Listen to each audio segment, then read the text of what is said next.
오늘 우리가 읽었던 에베소서 1장 17절부터 19절의 말씀에는 우리의 믿음에 대한 중요한 기도의 제목이 담겨져 있습니다.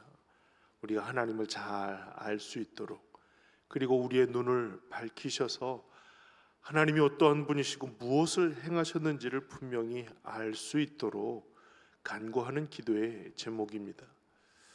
오늘 우리가 살필 일들은 구원 신앙에 대한 이야기입니다. 구원 신앙. 이 구원 신앙이라고 하는 것에는 우리가 재론할 가치가 없는 너무나도 명확한 명제 하나를 가지고 있습니다. 그것은 구원에 관한 내용이에요. 우리가 구원을 어떻게 얻었나라고 할 때에는 다양한 길이 있고 방법이 있는 것을 통해서 우리가 구원에 도달하게 되었다라고 말하지 않아요. 그것은 믿음으로 말미암아 구원 얻었다라고 이야기를 합니다. 그 믿음으로 말미암아 구원을 얻었다라고 했을 때 그 너무나도 명확한 명제는 우리들에게 분명한 구원이 어디서부터 오게 되는지를 설명해 주고 있는 내용이에요. 그래서 우리가 구원 얻었다라고 할 때 재론할 가치가 없이 분명하게 한 문장이면 그 구원에 대해서 설명이 가능하다는 거예요. 우리는 믿음으로 말미암아 구원을 얻게 되었습니다. 근데 중요한 것은 이제 그럼 그 믿음이 무엇이냐라고 했을 때는 조금 복잡한 이야기가 이어집니다. 그 믿음에 대한 이야기들, 오늘 우리가 이 구원 신앙의 이야기를 통해서 같이 하게 될 텐데요. 그 내용들을 살피면서 하나님께서 우리에게 주시는 믿음과 그 믿음의 분명함을 확인하고 하나님께서 믿음으로 말미암아 살게 하시는 또한 삶의 과정들을 통해서 어떠한 믿음이 우리에게 중요한지를 깨닫는 기회가 될 수 있기를 바랍니다. 히브리서 11장 6절에 이렇게 기록되어 있어요. 믿음이 없이는 기쁘시게 못하나니 하나님께 나아가는 자는 반드시 그가 계신 것과 또한 그가 자기를 찾는 자들에게 상 주시는 이심을 믿어야 할지니라. 아멘.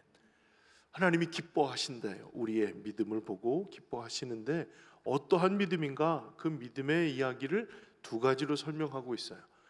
하나님이 계신 것을 믿어야 하고요, 그를 찾는 자들에게 상 주시는 이심을 믿어야 한다는 겁니다. 그러니까 하나님이 계시다는 것을 믿는 믿음은 하나님의 존재에 대한, 그리고 하나님의 존재를 통해서 어떤 일들을 행하시는 분인가에 대한 확실한 믿음이 하나님의 기쁨이 되는 일이라는 것이죠.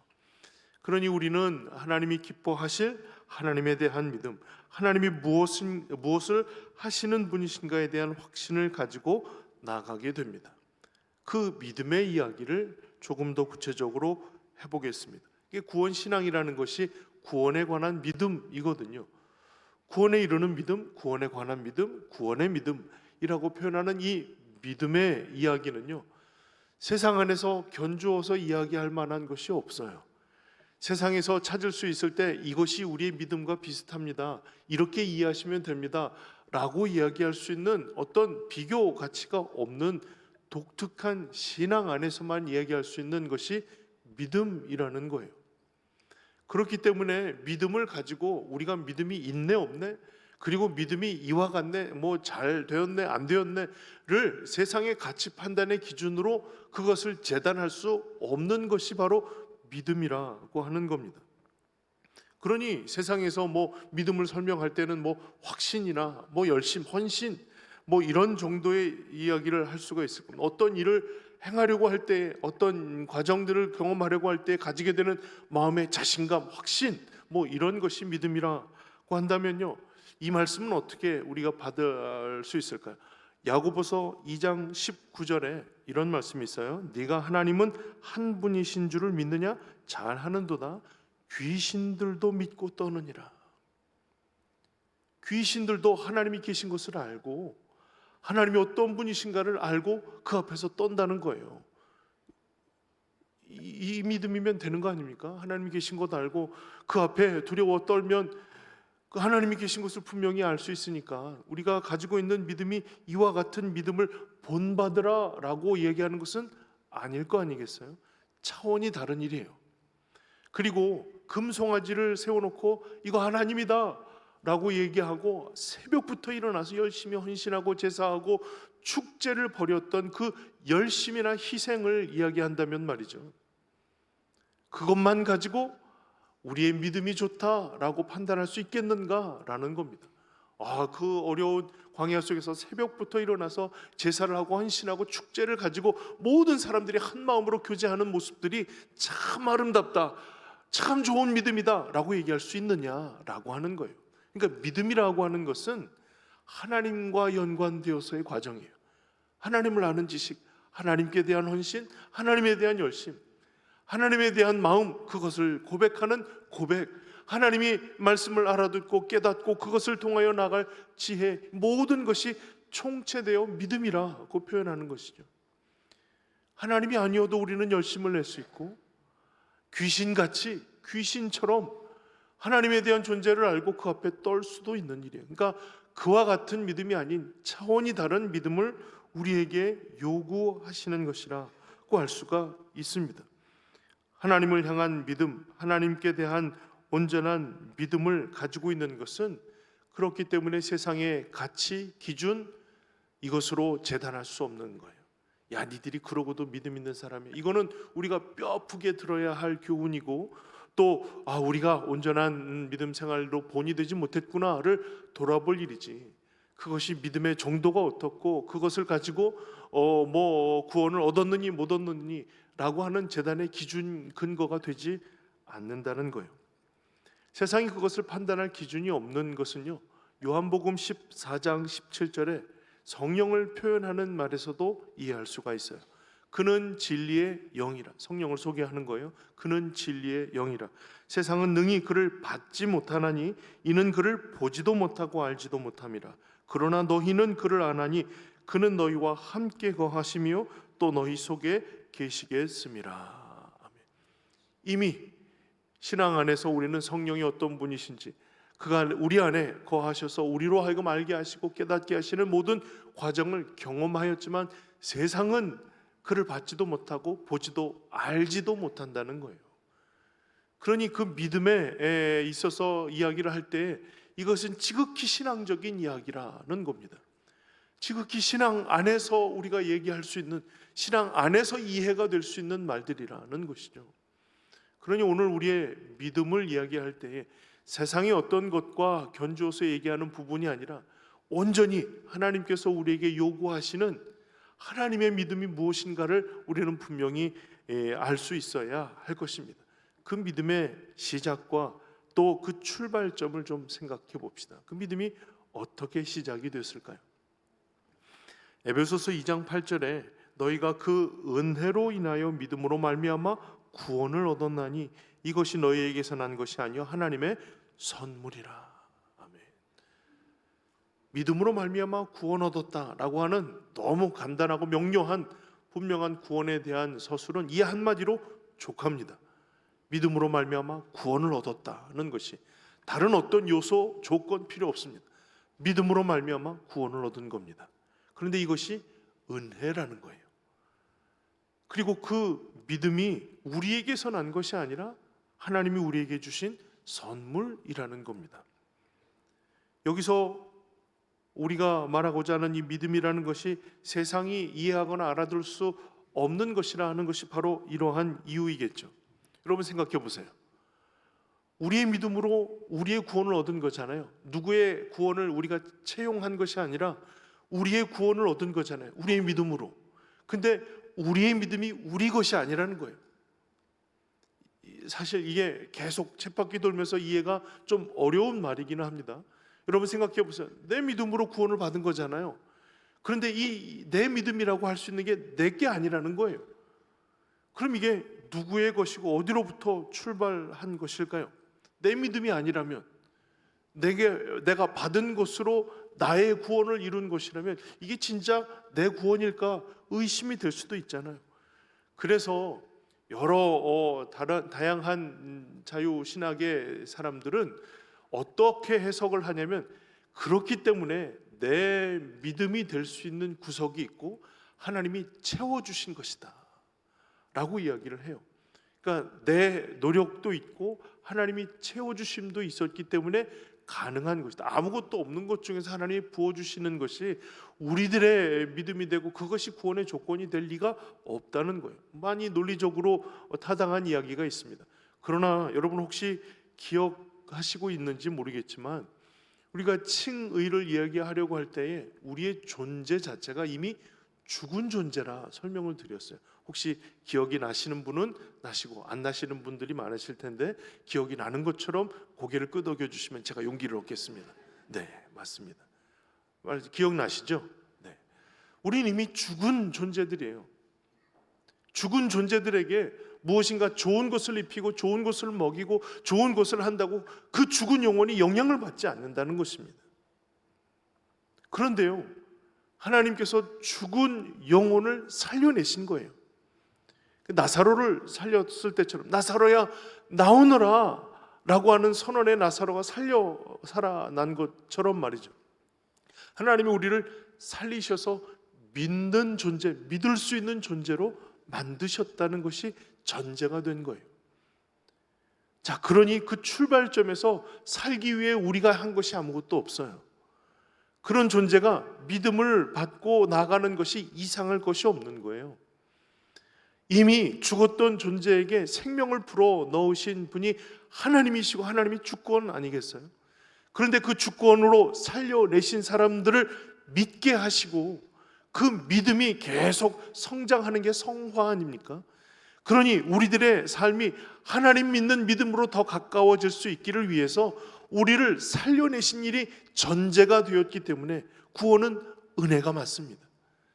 그리고 그 믿음이 시작되고 믿음이 출발할 수 있도록 선물로 주셨다는 말 또한 우리가 이해가 가능한 일입니다. 우리가 우리의 생명에 대해서 아무것도 얘기할 수 있는 주권이 우리에게는 없기 때문이에요. 그런 무에서부터 출발했던 저 밑바닥에서 출발했던 존재들에게 하나님이 살려 끄집어내시고 믿음을 선물로 주셔서 구원의 조건을 허락해 주시고 그 구원받은 영혼들이 하나님 앞에 더 가까이 나아갈 수 있는 길을 부어주셔서 그 은혜로 말미암아 우리가 오늘을 살고 있는 것이 아니겠습니까? 그러니 이 과정을 분명하게 한마디로 선언하면 우리의 믿음은 모든 것이 은혜라 말할 정도로 우리의 생명, 방향, 힘, 지혜 이 모든 것이 오직 우리를 사랑하시는 하나님 아버지의 주권으로 말미암아 시작되었다라고 선언할 수가 있는 겁니다. 사랑하는 성도 여러분, 우리가 그런 은혜를 받은 사람들이에요. 하나님이 우리에게 은혜를 베풀어 주셨어요. 그리고 그 믿음으로 말미암아 하나님 앞에 온전함으로 나아갈 수 있는 하나님의 선한 인도하심을 지금 경험하고 있는 중이라는 겁니다. 이 과정을 세상이 어떻게 알고 세상이 어떻게 그 과정을 이렇다 저렇다 판단할 수 있겠어요? 그럴 수 없다는 거예요. 그럴 수 없다는 거예요. 세상의 논리나 가치나 기준을 가지고서는 도저히 이 상황을 설명할 길이 없다는 것입니다. 자, 그 시작된 믿음에 대한 이야기들은 이제 앞으로의 방향이 생기게 되어 있습니다. 그 제대로 시작하는 그 과정을 우리가 또 살펴봐야 하겠는데요. 하나님이 아까 우리가 읽었던 히브리서 11장 말씀에 하나님이 기뻐하시는 것이라는 거잖아요. 믿음이 없으면 하나님이 기뻐하시지 않는다는 말을 바꿔 얘기하면 하나님은 믿음을 기뻐하신다는 말이죠. 그러니 하나님 우리에게 요구하시는 바는 바로 우리의 믿음이라는 겁니다. 그 믿음이 우리가 마음 굳게 먹는다고 생기고 그 마음 굳게 먹은 대로 나아가는 것은 아닌 것을 우리 이미 잘 알고 있어요. 성화라는 단어에서 확신이 되듯이 믿음은 조금씩 더 굳건해지는 과정이 반드시 주어지게 됩니다. 처음부터 완성된 믿음은 없어요. 이는 하나님께서 주신 믿음이 우리 안에서 조금씩 더 작용할 수 있는 우리의 변화가 진행된다는 말이에요. 그 말은 무슨 말이냐면 여러분, 하나님이 우리에게 처음 믿음을 주실 때 완성된 믿음의 존재가 아니라는 것을 하나님이 그럼 농도가 한 20%의 믿음을 주실까요? 처음부터 너희들 이것도 적응이 안 될 테니까 한 10%만, 그래서 농도가 10%에서 20%로 조금씩 더 짙어지는 믿음으로 바꾸어서 우리에게 믿음의 진보를 허락해 주시는가라는 겁니다. 그렇지 않아요. 하나님은 온전한 씨앗을 우리에게 뿌리시죠. 단지 우리의 마음밭이 가시밭이고 돌짝밭이고, 그래서 우리가 그것을 수용하거나 그것이 체화되는 것이 느릴 뿐이라는 겁니다. 그러니까 하나님 우리에게 온전한 믿음을 주시고 그 믿음에 제대로 반응할 수 있는 삶을 완성해 가시는 그 삶의 과정을 우리에게 허락해 주신 것이라는 겁니다. 그런 존재가 이제 30배, 60배, 100배의 결실을 맺게 되는 일들이겠죠. 그러니 사랑하는 성도 여러분, 우리의 삶의 믿음이라고 하는 일들이 쉽게 완성이 되지 않는 것은 우리가 계속해서 예전으로 되돌아가고 또 되돌아가고 늘 실패하고 좌절하는 그와 같은 신앙을 가지고 있기 때문이에요. 그러면 하나님께서 우리에게 믿음을 더하시고 그 믿음 가운데 나아갈 수 있는 좋은 하나님의 방식이 없을까? 왜 없겠어요? 하나님께서 연약한 우리들에게 조금씩 더 그 믿음이 제대로 자랄 수 있는 길들을 왜 안 열어주셨겠어요? 그 말씀을 통해서 우리가 힌트를 얻자면 두 가지로 요약할 수 있는데요. 하나는 기도입니다. 근데요, 그냥 우리가 하는 기도가 아니라 우리의 믿음이 자라도록 구하는 기도입니다.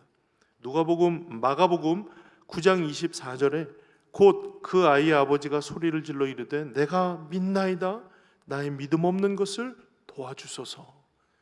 두 말이 좀 앞뒤가 안 맞는 말이에요. 내가 믿습니다 라고 하면서 나의 믿음 없는 것을 도와주소서 라는 말이, 이 말의 배경은 이렇습니다. 귀신 들린 아이를 아버지가 데리고 왔어요. 뭐 이런저런 옥신각신 하는 중에 예수님께서 하신 말씀이 있어요. 할 수 있거든이 무슨 말이냐, 믿는 자에게는 능치 못함이 없느니라 라는 주의 말씀이 떨어지고 나서 이 아버지의 이야기가 이어지는 겁니다. 내가 믿습니다 라고 하는 그 믿음은 예수님 말씀하신 대로 될 줄로 믿는다는 이야기겠죠. 그런데 그 믿음이 여전히 불안하고 아직도 그 귀신 가운데 쓰러져 있는 아이의 모습이 보인다는 거예요. 그러니 불안하고 두려움이 있지 않겠어요? 근데 믿음이 없는 것을 도와주세요. 그 믿음이 완성될 수 있도록 도와주세요. 그 믿음에 결실이 있는 것을 분명히 보여주세요. 우리의 믿음은 주의 믿음으로 말미암아 도우심을 얻어 더욱더 자라도록 이끄시는 하나님의 손길이 필요합니다. 그래서 오늘 우리가 무엇을 기도해야 하는가? 이 아버지의 기도를 드리는 것이죠. 우리의 믿음 없는 것을 도와주십시오. 주님이 도와주실 줄 나는 믿습니다. 이 믿음의 고백을 계속 반복하면서 우리가 하나님의 도우심으로 우리의 믿음이 자라기를 위한 날마다의 고백이 필요하다는 거예요. 여러분, 믿음이 어느 정도 완성되신 것 같죠? 절대 그렇지 않아요. 내가 한 90%는 완성한 것 같아. 아니에요. 그렇지 않아요. 눈 깜빡하면 그거 다시 무너지고 아무것도 없는 존재와 같은 모습으로 전락해버리는 것이 우리의 믿음이에요. 그렇기 때문에 주님이 우리의 이 기도에 응답하실 줄로 믿어요. 나의 믿음 없는 것을 도와주세요. 나의 믿음 없는 것을 도와주세요. 하나님 앞에 늘 의지하고 기도하는 가운데 우리의 믿음이 조금씩 더 견고해지고 우리의 믿음이 조금씩 더 온전히 세워져 나가는 일들이 일어날 수 있도록 우리의 믿음 없는 것을 도우실 하나님의 은혜의 손길을 확신하며 구하는 일들을 반복해야 한다는 것입니다. 사랑하는 성도 여러분, 우리의 기도가 믿음을 온전히 세우는 데 중요한 통로가 된다면 말이죠, 우리 이 기도를 결코 게을리할 수가 없어요. 날마다 하나님 우리의 믿음 없는 것을 도와주세요. 도와주세요. 도와주세요. 그 믿음이 자라고 견고해지기를 위한 기도가 끊어지지 않는 일들이 우리가 우리의 믿음을 지키고 그 믿음을 온전히 세워가는 일에 중요한 초석이 된다는 것을 기억하시기를 바랍니다. 두 번째는요, 말씀이에요. 우리가 늘 반복하는 이야기라 또 그 얘기네 라고 하겠지만 그것이 중요한 기초가 되는 거예요. 우리가 오늘 살펴볼 말씀은 로마서 10장 17절인데요. 그러므로 믿음은 들음에서 나며 들음은 그리스도의 말씀으로 말미암느니라. 이건 분명한 내용이에요. 그리스도의 말씀을 들음으로 믿음이 출발하고 믿음이 견고해지는 거예요. 그리스도의 말씀이 내게 양분이 되고 양식이 되고 하나님께서 나를 통해서 주시는 말씀이라 이해하고 나와 교제가 계속 이어지는 것을 경험하는 것, 이것만큼 그 믿음을 견고하게 만드는 일이 없는 것이죠.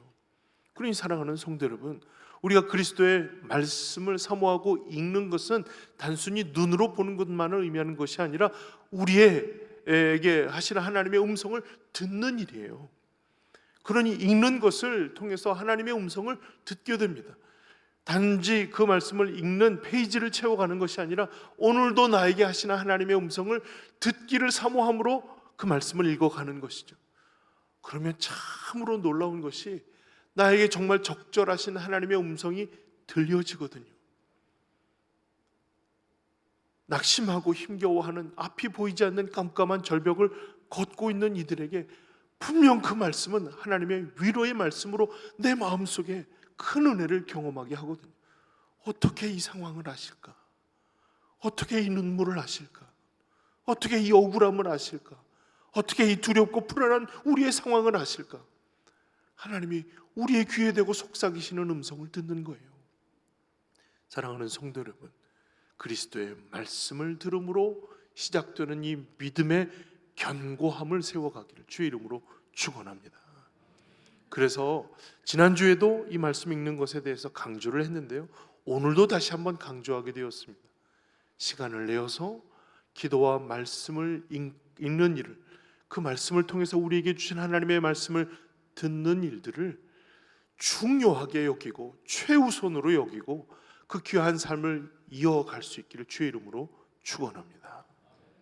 이 귀한 말씀의 은혜가 오늘부터 새롭게 시작하는 분들에게는 넘치기를 바라고, 지금까지 쭉 달려왔던 분들에게는 하나님의 용기와 격려를 받고 더 나아갈 수 있도록 힘을 얻으시기를 다시 한번 주의 이름으로 축원합니다.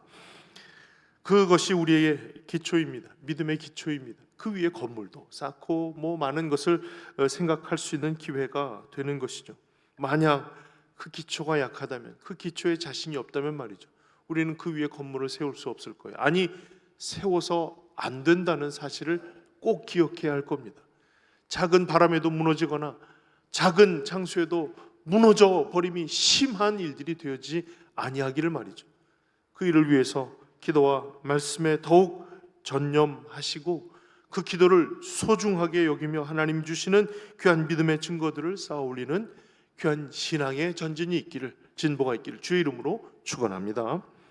그렇다면 그 믿음이 이제 견고해지는 일들을 우리가 세워놨다면 우리에게는 결단의 고백이 필요합니다. 그것은 믿음의 증거를 쌓는 신앙인이 되기를 소망하는, 다짐하는 일입니다. 믿음의 믿음의 증거를 쌓는 신앙인이 되는 것. 지난주에 데살로니가전서 1장 3절의 말씀을 같이 나누면서 사랑의 수고에 대한 이야기를 같이 나누었습니다만은 오늘은 믿음의 역사에 대한 이야기를 좀 더 하려고 합니다. 믿음의 역사. 믿음의 역사라는 것이, 역사라는 말이 쉽게 우리에게 잘 다가오지 않는다면 증거로 바꾸어서 이해하셔도 좋습니다. 믿음의 증거. 믿음은 증거를 남기게 되어 있어요. 내가 믿음이 있는지 없는지에 대한 증거가 드러나게 되어 있다는 것입니다. 그 증거를 쌓는 신앙인이 되자는 겁니다. 믿는다는 것이 단지 내 마음에 그렇다는 표현이 아니라 이것이 삶을 통해서 수반되는 종합적이고 총체적인 일들을 이루는 것이 바로 이 믿음이라는 거예요. 그래서 믿음이 좀 더 복잡하다는 것이고, 구원은 너무나도 명료하고 단순한 한마디로 정의가 되는데 믿음은 조금씩 더 복잡한 여러 과정을 갖게 됩니다. 우리가 여기서 좀 더 생각하고 분명하게 세워야 할 말들이 있어요. 그렇다면 말이죠, 증거가 있다면, 증거가 없으면 믿음이 없는 겁니까? 라고 물어보는 사람들이 있을 수도 있잖아요. 야고보서에도 행함이 없는 믿음은 그 자체가 죽은 것이라 라고 말하고 있잖아요. 그런 것처럼 우리가 어떤 증거가 보여져야, 드러나야 그 믿음이 증명이 되는 것인가? 라고 생각할 때 그것은 아니라고 얘기할 수 있습니다. 아니, 증거가 없다면 그 믿음을 어떻게 판단할 수 있나요? 라고 얘기할 수 있을까요? 여러분, 그러면 증거가 없을 수밖에 없는 사람들은 어떻게 할까요? 말을 할 수 없는 사람들, 표현이 되지 않는 사람들, 심각한 장애를 가지고 아무런 표현이나 움직임을 행할 수 없는 사람들, 마음도 아프고 정신도 제대로 이어가지 못하고 있는 그와 같은 질환을 경험하고 있는 분들, 그리고 그 믿음을 배우거나 증거하기에 너무 어린 아이들, 유아들, 이런 사람들에게 너 믿음이 없으니까 그 믿음이 죽은 거야 라고 선언할 수 있겠느냐라는 것이죠. 그렇지 않다는 것을 우리는 분명히 알게 될 겁니다. 그러니 이것을 세상의 가치 기준으로 믿음의 유무, 믿음의 질을 우리가 판단할 수 없다는 거예요. 그렇기 때문에 우리가 세상의 가치와 기준과 근거를 가지고 믿음이 좋다라고 표현할 수 없다는 것이죠. 그렇다면 증거가 되어지지 않는데 그 믿음의 증거가 있다는 것이 무슨 의미일까요? 그 믿음이 무슨 증거를 만들어낸다는 것일까요? 그러면 그 믿음이 시작되도록 일하시는 하나님이 계시잖아요. 답은 하나님께 찾아야 한다는 것입니다. 하나님이 찾으시는 거예요. 그 믿음의 증거의 판단은 하나님이 하시는 거예요. 내가 너에게 믿음을 주었는데 그 믿음의 증거가 드러나는가에 대한 여부를 판단하시는 이는 하나님이시라는 것이죠. 자, 그 믿음의 증거를 얘기할 때 그 믿음을 우리에게 주신 하나님의 모습 속에서 우리는 그 믿음을 생각할 수 있어야 할 것입니다. 그 믿음에 대한 이야기를 하게 될 때 중요한 거, 아까 우리가 읽었던 야고보서 2장 말씀 기억하시죠? 네가 하나님 한 분이신 줄 믿느냐? 잘하는도다. 귀신들도 믿고 떠느니라. 이것과는 차원이 다른 믿음을 갖는 것을 이야기한다라고 말씀을 드렸습니다. 차원이 다른 것. 그 믿음은 하나님이 있다는 것을 아는 것, 그렇게 얘기하고 대화하는 것 정도에 그칠 수 없는 분명한 차원이 다른 깊이가 있는 일입니다. 귀신보다 차원이 다른 그 깊이를 무엇이라 표현할 수 있을까요? 저는 그것을 사랑이라고 표현할 수 있겠습니다. 사랑. 하나님이 우리를 사랑하십니다. 그래서 우리를 죽음 가운데에서 살려내셨어요. 예수님 사랑하시는 이가 참 병에 걸렸어요. 며칠 더 유하다가 그를 찾아가서 눈물 흘리시며 나사로야 나오라 살려내신 거예요. 하나님이 우리를 사랑하셨어요. 그 사랑으로 말미암아 우리가 생명을 얻게 되었고 영생을 얻을 믿음을 부여받게 되었어요. 그리고 그 사랑 때문에 우리가 계속 처지고 실패하고 같은 자리에서 넘어지는 인생일지라도 그 사랑이 우리로 하여금 다시 한번 일어날 수 있는 기회, 다시 한번 더 굳건히 세워갈 수 있는 주의 부르심을 들을 수 있는 자리에 서게 하신다라고 하는 겁니다. 그 사랑이 우리를 살리시고 자라게 하시고 그 은혜로 살고 은혜를 따라 나아갈 수 있도록 귀 기울이게 하시는 거예요. 그 사랑에 하나님이 사랑의 언어로 그 믿음의 증거를 받으시는 거예요. 비록 내 입술로 고백할 수 없는 지경이라 할지라도, 내 정신을 차릴 수 없는 지경이라 할지라도, 아무것도 알지 못하는 저 어린 것들의 고백이라 할지라도 하나님의 그 사랑의 마음으로 그 심령에 하나님이 살려내신 영혼에 대한 믿음의 증거를 받으시는 거예요. 그것을 우리가 알 수가 없어요. 우리가 어떤 표현으로 그 어떤 것으로도 우리가 그 은혜가 그 믿음이 이렇다 저렇다 판단할 수 없다는 거예요. 갈라디아 2장 20절에 바울은 이렇게 표현하고 있어요. 내가 그리스도와 함께 십자가에 못 박혔나니 그런즉 이제는 내가 산 것이 아니 오직 내 안에 그리스도께서 사시는 것이라. 이제 내가 육체 가운데 사는 것은, 여기까지는 바울의 신앙의 고백이에요. 내가 그리스도와 함께 십자가에 못 박혀, 난 죽었다가 다시 살아난 사람이야. 그런데 그 살아나는 모든 과정에 대해 이렇게 표현하죠. 나를 사랑하사, 나를 사랑하사, 나를 위하여 자기 자신을 버리신 하나님의 아들을 믿는 믿음 안에서 사는 것이라. 이 모든 과정의 근거에 나를 사랑하신 하나님의 증거가 들어가 있어요. 사랑하는 성도 여러분, 하나님이 우리를 사랑하셨어요. 그래서 나를 위한 가장 귀한 주님의 일들을 우리에게 아낌없이 내어 주셨죠. 우리는 이제 그 은혜로 말미암아 살아가게 되었어요.